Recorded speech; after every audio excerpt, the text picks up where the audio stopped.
Hey, bud. Hey, How are you? good. How are you? Good. Okay, we've got our new theme installed and we're ready to start building out the website. Before we do that and start putting any content on the site, we need to activate a couple of plugins. Now, we've already gone through and run our profile program that we showed in one of the other videos, and we already have our plugins installed from our profile. So we need to activate a couple and get those going before we do anything on the content. Particularly, we want to make sure our site has security set up and running, and also we want to have a backup program in place as well, so that as we make changes during the day, we can go ahead and back up the program several times during the day and make sure we don't have anything that goes awry and not be able to get back to where we were before it went awry. So let's go ahead and install the first plugin, which is let's go to Plugin, Install Plugins, and go to iThemes Security. And let's activate that plugin. Okay, and you can see it gives you a couple of messages at the top that iTheme Security is almost ready. And so we need to go ahead and secure our site now. Okay, we've got a message on the screen, and what's it say? There's four messages, and the first one says to back up your site. Okay, that's pretty self-explanatory, and we definitely have already done some initial setup on the website with our theme, so we definitely want to have it backed up. What's the next one? It's allow file updates. Okay, what's that about? It basically looks like it's saying that it's just want to know if you want iTheme security to automatically update your files and not have you do it manually. Okay, they recommend it. I would do that for sure. What's number three? Secure your site, Okay, what's it talking about? and it's just it'll enable all settings that cannot conflict with other plugins or themes. Okay, that'd be another good one. And then the fourth one? Is to help us improve. Okay, now some people like to go ahead and do that and let iThemes know what's going on their site. I don't think we'll do that. So let's go ahead and start with number one, and let's go ahead and back up our site. Wow, that was fast. Yeah, that didn't take very long at all. Well, we didn't have a lot of files yet on the site, so it wasn't much to back up, but that was nice. Okay, let's do number two. Okay, that was fast too. Let's do number three. Wow, that was fast. Yeah. Okay, so it says to check the dashboard for further suggestions on securing your site. I think we should do that. Yeah, let's do it. Okay, so now we're at the iThemes Security Dashboard, several tabs at the top of the screen. The first one being the dashboard where we are now. There's a settings tab, then advanced, then backups, logs, and a help file. Okay, and the first thing it's talking about is don't lock yourself out. And basically what they're talking about there is if you're going to be making a lot of changes right now to your website and you're concerned that all of a sudden you can't get into your website because of all those changes being made to the site, you might get locked out. So it's saying you can click on that button and temporarily whitelist your IP so that the server knows your IP address and won't lock you out.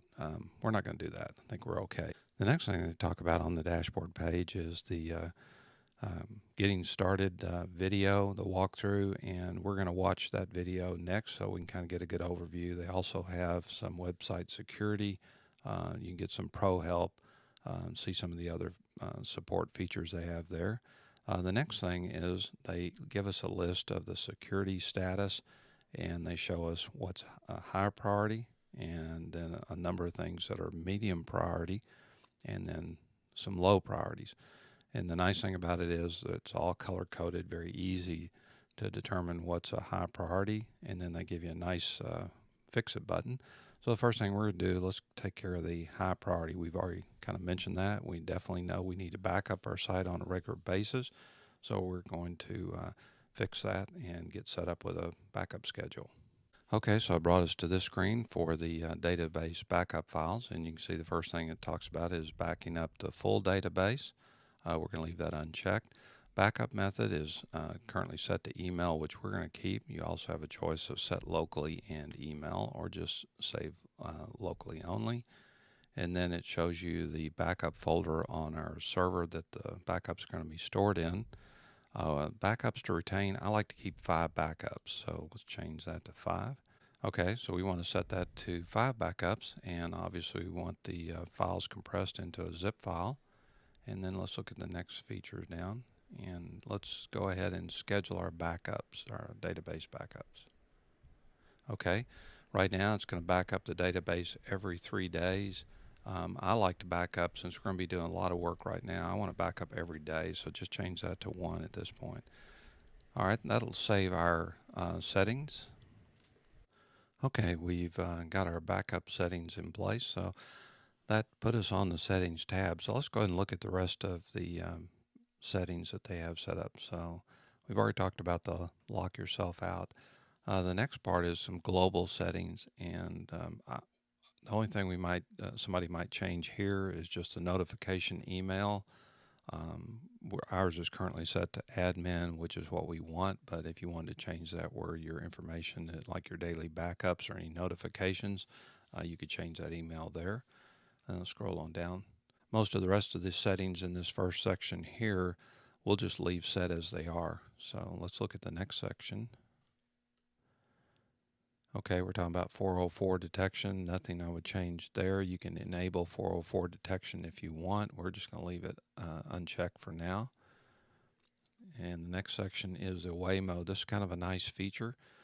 They give you the ability, if you're not going to be working on your WordPress site for a length of time, you can set the away mode and let the server know that you're not going to be actually working on the site. So anybody trying to come in and log in on your site would basically be a hacker, so they can stop it. So that's a nice feature. And the next one is banned users. If you continually find that an IP address is trying to hack into your site, you can enable that feature and then put the IP address in there that you want to block. They also have the next section, which is some brute force protection. I would just leave all that set as it is. And we've already talked about the database backup and done that. So the next one is some file change detection. Again, you can enable this, and if there's any significant changes made to the file structure on your site, you'll be notified, and that would let you know that somebody else is changing some of the files in your website if it wasn't you. You can hide the login area. This is another nice feature where somebody can't find where your login is and help to stop the hackers from coming at your website. Secure socket layer, that's something you need to, if you have a server that provides SSL, which we do, we just haven't turned it on yet.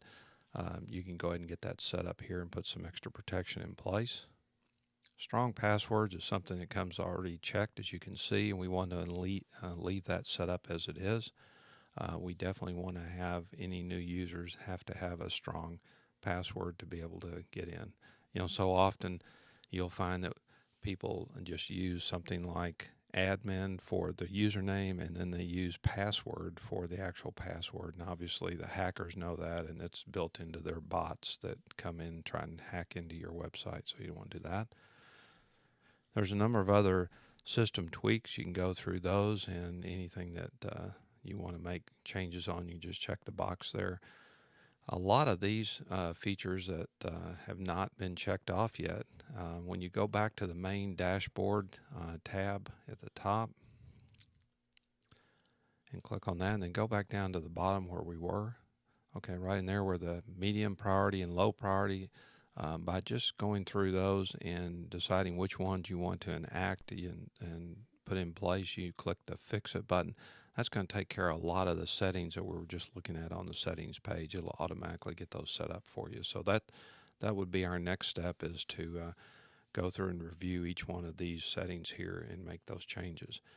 And so that ought to do it for iThemes security at this point. There's some advanced tab settings, and for the advanced users, you could go through and look at those. Our next step is to go watch the video and make sure we have everything in place that we need to get started, and then let's go do some work on the website. Sounds good. All right.